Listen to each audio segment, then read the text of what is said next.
Bismillahirrahmanirrahim. Assalamualaikum warahmatullahi wabarakatuh.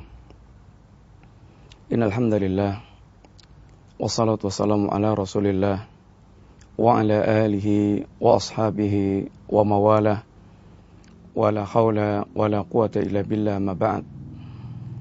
Alhamdulillah, para pemirsa yang dirahmati Allah Subhanahu wa taala. Kembali kita insyaallah berjumpa dalam kajian silsilah akidah seorang muslim, yang salatnya seorang muslim dia memperhatikan tentang pokok-pokok perkara agamanya. Para pemirsa yang dirahmati Allah, kita sedang berada di bulan Muharram, salah satu di antara bulan yang dimuliakan oleh Allah Subhanahu wa taala. Karena bulan Muharram satu di antara bulan yang dimasukkan Allah dalam Ashhurul Hurum. Sebagaimana dalam firman Allah Subhanahu wa taala, "Inna iddatash syuhuri indallah 12 syahran fi kitabillah yauma khalaqas samawati wal arda minha arba'atun hurum dzalika ad-dinul qayyim."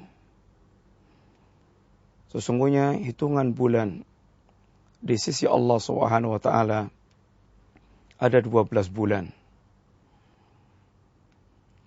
12 bulan ada dalam catatan kitab Allah Subhanahu wa taala semenjak Allah menciptakan langit dan bumi. Di antara 12 bulan itu ada bulan-bulan haram. Bulan-bulan haram yaitu Dzulqa'dah, Dzulhijjah, Muharram, dan Rajab. Ini adalah bulan-bulan haram sebagaimana dalam riwayat yang disebutkan Rasulullah sallallahu alaihi wasallam. Dzalika ad-dinul qayyim. Itulah agama yang lurus. Kemudian Allah Subhanahu wa taala mengingatkan pada setiap kita, fala tathlimu fihinna anfusakum. Janganlah kalian melakukan kezaliman di bulan-bulan haram tersebut. Para pemirsa yang dirahmati Allah Subhanahu wa taala, kaum muslimin rahimani wa rahimakumullah.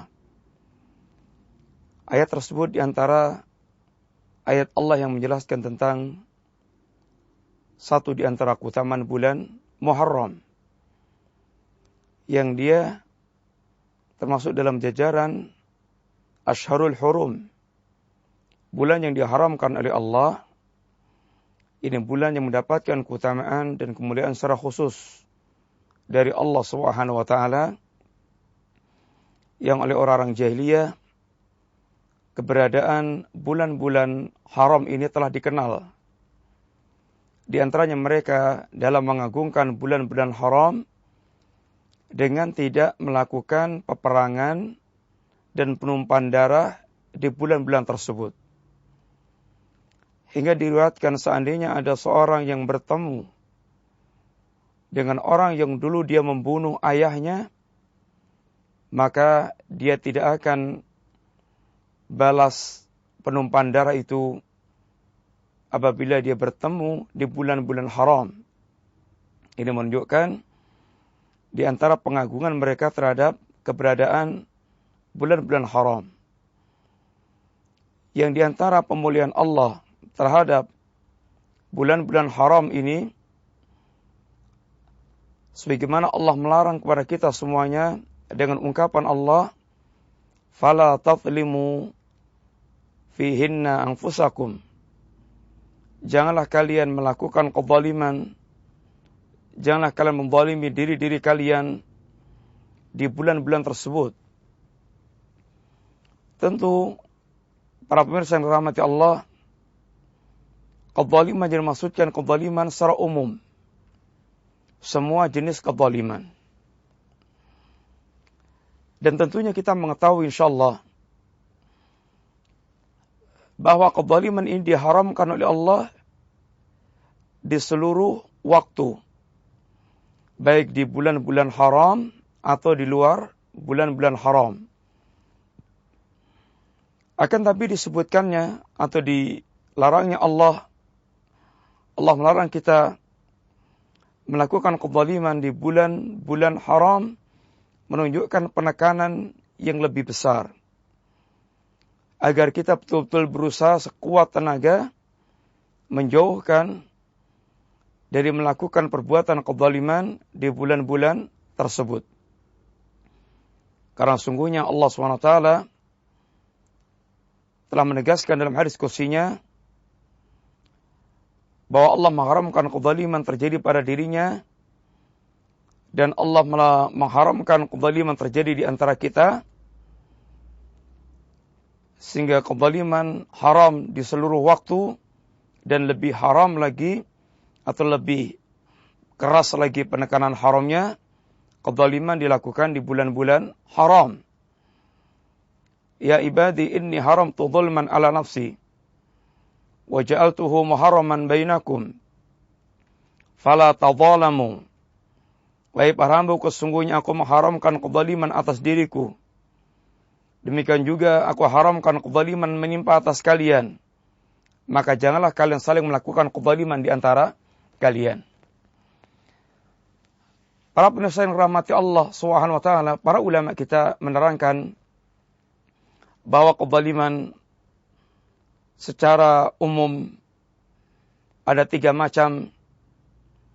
Yang pertama, kezaliman seorang hamba terhadap Rabb-nya, yaitu Allah Subhanahu wa taala. Zulmul abdi li Rabbi. Kezaliman seorang hamba kepada Rabb-nya. Ini yang disebut dengan kezaliman syirik. Ini melakukan berbagai macam amal-amal yang menyekutukan Allah Subhanahu wa taala. Yang apabila amal ini dilakukan dan sampai kematian dia belum bertaubat kepada Allah Subhanahu wa taala, maka dia tidak akan mendapatkan pengampunan Allah. Innallaha la yaghfiru ayyushraka bih wa yaghfiru ma duna dzalika liman yasha. Kezaliman jenis ini apabila dilakukan seorang akan meruntuhkan seluruh amal-amal kebaikan yang dia lakukan. La in asyrakta la yahbatanna 'amaluk. Seandainya Anda melakukan perbuatan syirik, maka akan hancurlah, akan rusaklah amal-amal Anda. Kezaliman ini apabila dilakukan akan menjadikan pelakunya diharamkan dari jannah dan dia kekal dalam neraka. Innahu man yusyriku billah faqad haramallahu 'alaihi jannah wa ma'wahu an-nar wa ma lidh-dhalimina min ansar. Sesungguhnya barang siapa yang dia menyekutukan Allah, maka Allah akan haramkan baginya jannah dan tempat tinggalnya adalah neraka, dan tidak ada penolong bagi orang-orang yang musyrik, itu yang zalim dalam bentuk kesyirikan. Sehingga alangkah sangat besarnya perkara zalim terhadap Allah Subhanahu wa taala ini.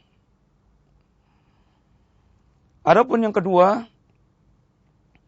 ini zulmul abdi li ghairi. Kezaliman seorang hamba kepada yang lain. Kezaliman ini kezaliman la yutrak, kezaliman yang tidak akan dibiarkan oleh Allah Subhanahu wa taala. Allah akan menegakkan qisas. Allah akan menegakkan hisab. Allah tidak akan membiarkan kezaliman jenis ini dibiarkan begitu saja. Sehingga di yaumul akhir kelak ada orang-orang yang dikenal atau yang disebutkan Nabi dengan istilah muflis. Orang-orang yang bangkrut. Karena dia datang kepada Allah Subhanahu wa taala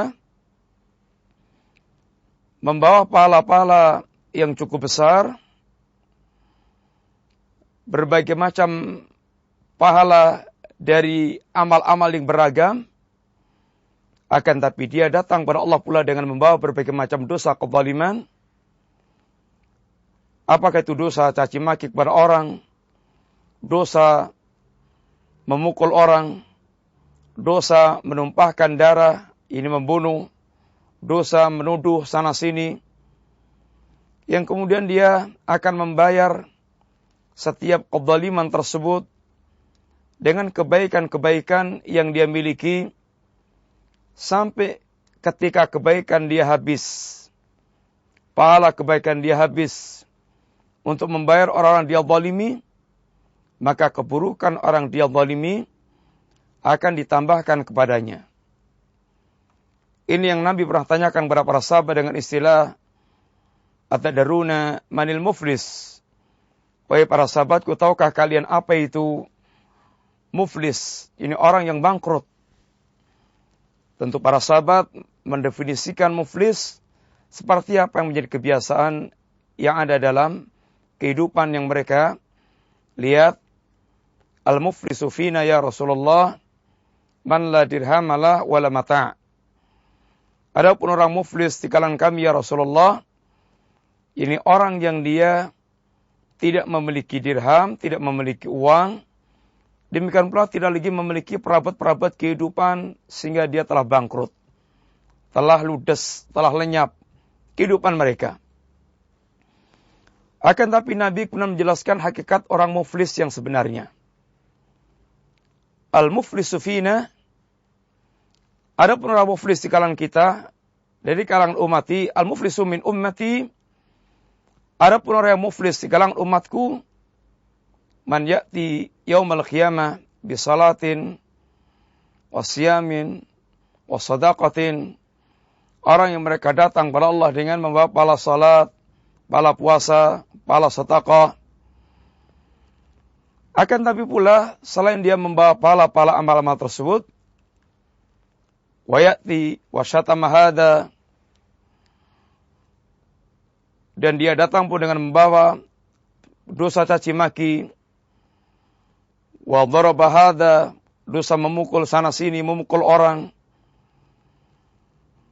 wa qatafa hadza, dosa menuduh sana sini, wa safaka dama hadza, dosa dia menumpahkan darah. Kemudian seandainya dia memiliki kebaikan, kata Nabi, kebaikan itu akan dipakai untuk membayar kezaliman dia tersebut sampai kemudian habis. Hingga kemudian kezaliman dia belum selesai, sedangkan kebaikannya habis, maka keburukan orang dia zalimi akan ditambahkan Allah, digabungkan kepada keburukan yang dia miliki. Jadilah dia bangkrut karena amal kebaikan dia ludes, habis, dan bahkan dia ditambah dengan kerugian, ditambahkannya keburukan kepada dirinya dari keburukan orang-orang yang dia zalimi. Ini kezaliman seorang kepada orang lain. Dan yang ketiga, kezaliman seorang hamba kepada dirinya dalam bentuk perbuatan kemaksiatan. Dan kemaksiatan ini tentunya bukan perkara kecil. Bagaimana para salaf kita mengatakan, apabila Anda bermaksiat, jangan Anda lihat tentang kecilnya maksiat, akan tapi lihatlah siapa yang Anda maksiati. Dan para salaf kita mengatakan seorang mukmin, innal mu'mina yara dhunubahu ka'annahu qada ala asli jabalin atau fitahta jabalin.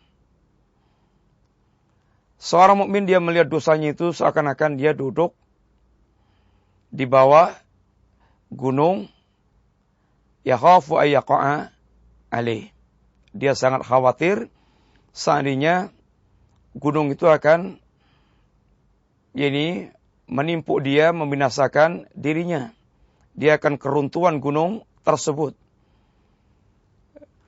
Dan tentu kita telah mendapatkan gambar yang demikian, Lihatlah ketika musibah berkaitan dengan orang-orang yang mereka berada di kaki gunung, ketika gunung meletus, atau bagaimana kekhawatiran mereka ketika mereka khawatir tertimpa laharnya. Maka demikian seorang mukmin dia memandang dosanya. Sehingga sungguhnya dosa perkara yang sangat besar dan berdampak sangat buruk dalam hati manusia dan dalam kehidupan dia secara umum. Kezaliman yang tiga ini, para pemirsa yang rahmati Allah, Allah Subhanahu wa taala melarang kita lakukan di bulan-bulan haram tersebut. Ini penekanan yang lebih dibandingkan dengan bulan-bulan yang lainnya. Akan tapi justru kita melihat di bulan-bulan haram seperti ini, di antaranya Muharram, bagaimana kita menyaksikan pemandangan khususnya bagi orang-orang Jawa dan Indonesia secara umum, bulan haram Muharram yang merupakan satu di antara bulan-bulan haram justru banyak diwarnai dengan berbagai macam bentuk-bentuk kesyirikan. Justru kezaliman yang sangat besar terhadap Allah Subhanahu wa taala. Seperti di antaranya kita melihat bagaimana di bulan Muharram yang oleh orang Jawa lebih dikenal dengan istilah ini bulan Suro, warna-warna kesyirikan sungguh sangat kental. Dunia kesyirikan sangat merebak dan bahkan kemudian diringankan dengan istilah kemasan ini budaya.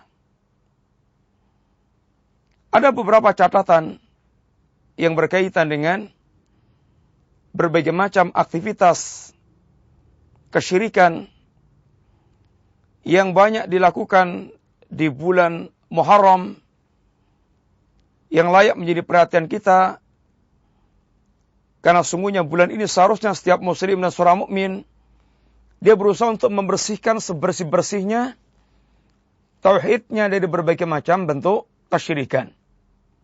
Akan tapi justru yang ada kita melihat betapa bulan ini penuh dengan warna-warna syirik merebak di mana-mana.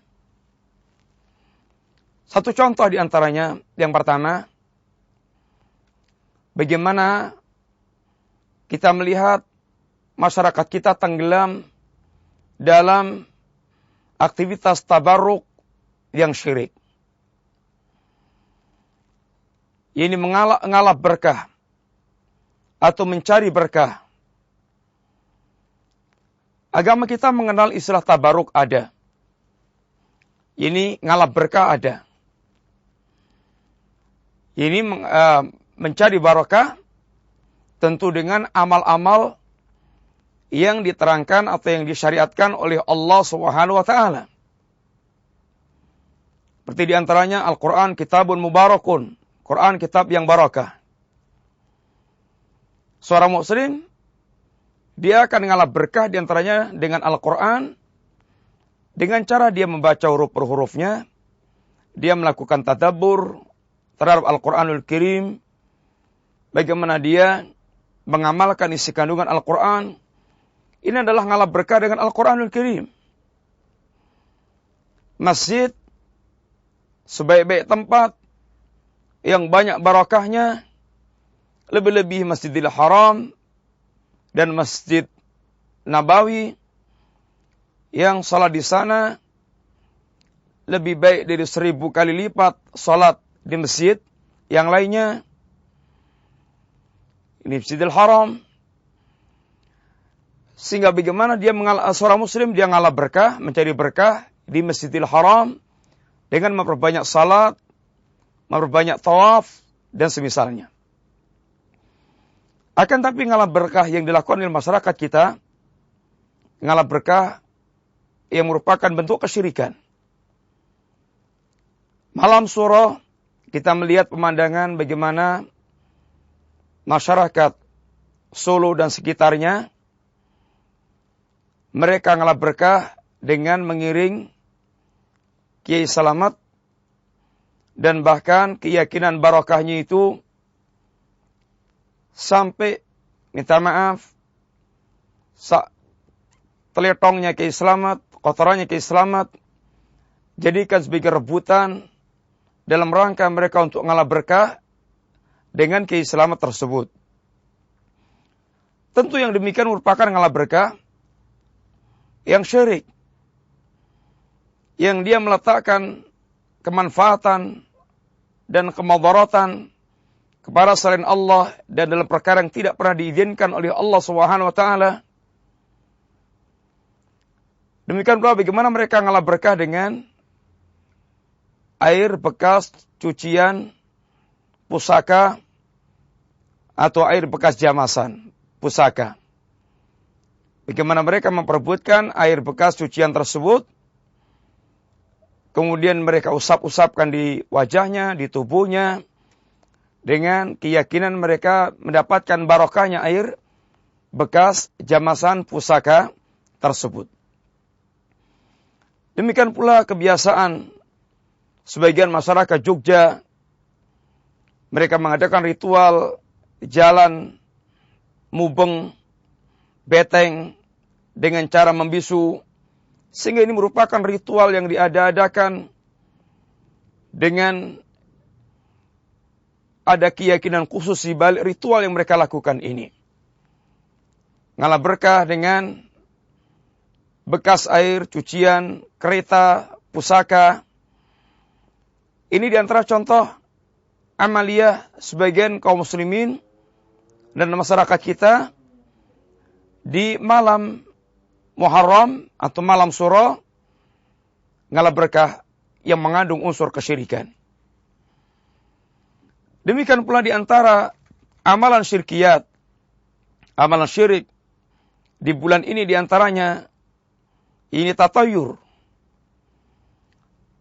Tatayur berkeyakinan sial yang dia nisbatkan kepada sesuatu yang dilihat atau dia dengar, atau sesuatu yang dia yakini akan mendatangkan kesialan.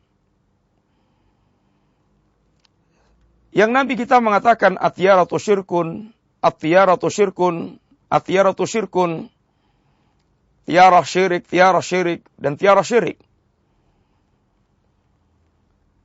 Dan Nabi kita mengatakan pula, man radathu at-tiyaratu an hajati faqad asyrak. Barang siapa yang dia menggagalkan agenda acaranya, menggagalkan acaranya, rencana dia, karena tiaroh, karena tatayur, maka dia telah melakukan perbuatan kesyirikan. Dan alangkah banyaknya fenomena seperti ini di masyarakat kita, khususnya di bulan Muharram. Masyarakat diantaranya bertatayur dengan bulan Syuro. Maka yang biasanya orang tua kita atau tetangga kita banyak menerima undangan jagong manten atau undangan walimahan di bulan Muharram, di bulan Syuro, hampir tidak ada menerima undangan walimahan. Tidak ada menerima ulam walimahan. Kenapa? Karena masyarakat kita bertatayur bahwa tidak ada untungnya dan bahkan dibayangi kesengsaraan dan kegagalan pernikahan, kesialan yang akan dia dapatkan apabila melangsungkan walimahan pernikahan pada bulan Muharram atau pada bulan Syuro. Tentu menggagalkan acara dia semata-mata karena berperasaan sial dilakukan di bulan tersebut yang tidak pernah ada penjelasannya dari Allah dan Rasulnya SAW, maka sebagaimana kata Nabi, ini merupakan perkara kesyirikan. Inna tiarata syirkun atau atiyaratu syirkun, atiyaratu syirkun. Tiara adalah syirik, tiara adalah syirik. Man radathu atyaratu an hajati faqad asyrak. Barang siapa yang tiarahnya menggagalkan acara dia, maka sungguh dia telah melakukan perbuatan kesyirikan. Sebagaimana sebagian orang juga, dia ketika mau pergi, dia sudah siap-siap pergi, tinggal berangkat, dan tinggal meninggalkan rumah. Tiba-tiba dia melihat ular yang lewat, menyeberang, lalu dia bertatayur, ini alamat sial, alamat keburukan. Maka dia gagalkan acara dia karena tatayur tersebut, dan ini masuk dalam perbuatan asyirku billah. Termasuk diantaranya acara di bulan Muharram yang merupakan bagian fenomena kesyirikan, kebiasaan ruatan. Ruatan yang dikenal dengan istilah membuang sengkolo atau membuang kesialan, yang biasa dipimpin oleh para dukun dan paranormal. Dalam istilah Jawa ada berbagai macam istilah-istilah yang layak untuk kemudian disingkirkan kesialannya. Sendang atau pancuran atau istilah-istilah yang dimiliki orang Jawa yang kemudian mengharuskan mereka hanya dengan ruatan dalam rangka untuk menghilangkan sial yang akan didapatkannya. Tiarah demikian perbuatan syirik, karena di sana ada unsur yang pertama, orang ini akan kehilangan rasa tawakal yang benar terhadap Allah Subhanahu wa taala.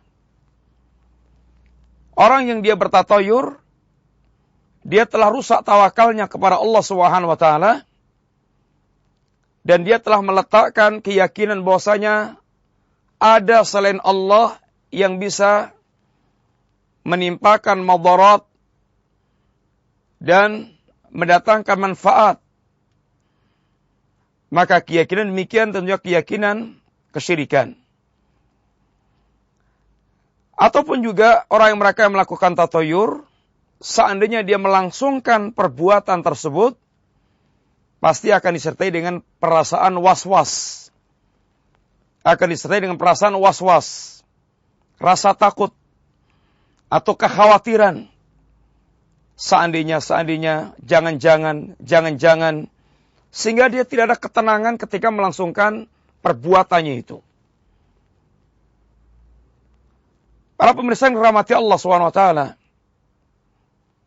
selayaknya seorang muslim dia betul-betul memperhatikan perkara ini, karena sungguh ini berkaitan erat dengan perkara agama dia yang paling mendasar, yaitu tauhid. Dan Allah Subhanahu wa taala ingatkan pada kita, khususnya di bulan Muharram ini apa? Fala tatlimu fihinna anfusakum. Mudah-mudahan Allah Subhanahu wa taala menjaga akidah kita, menyelamatkan iman kita, dan menjadikan kita di antara orang yang diberikan taufik oleh Allah Subhanahu wa taala, taufik ilmu, benarnya ilmu kita, sehingga kita mendapatkan ilmu yang sahih, dan diberikan taufik amal, sehingga kita diberikan amal yang salih, dan diselamatkan dari berbagai macam ilmu yang menyimpang dan amal yang menyimpang, dan kita dipelihara menjadi seorang mukmin yang istiqamah, hingga mudah-mudahan kita kembali kepada Allah dalam keadaan husnul khatimah. Dan akhirnya Allah masukkan kita di antara deretan ahlul jannah. Mudah-mudahan Allah memberkahi kehidupan kita semuanya. Dan mudah-mudahan manfaat apa yang kita sampaikan dengan singkat ini. Wassallallahu ala nabiyyina Muhammadin wa ala alihi wa sahbihi wasallam. Assalamualaikum warahmatullahi wabarakatuh.